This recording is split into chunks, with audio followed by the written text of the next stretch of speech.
посебно оние што работат надвор од градот Скопје, ако се бара да имаат минимум устав тројца вработени, тогаш ќе се направи неправда кон нив и тие нема да имаат право да се регистрираат.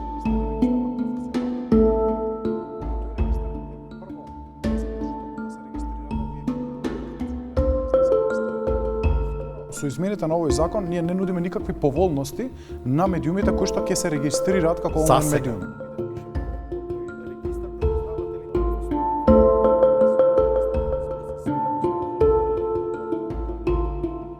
Мора главниот и одговорен уредник да биде во редовен работен однос, бидејќи тој е креаторот на уредовачката политика и тој е најодговорното лице.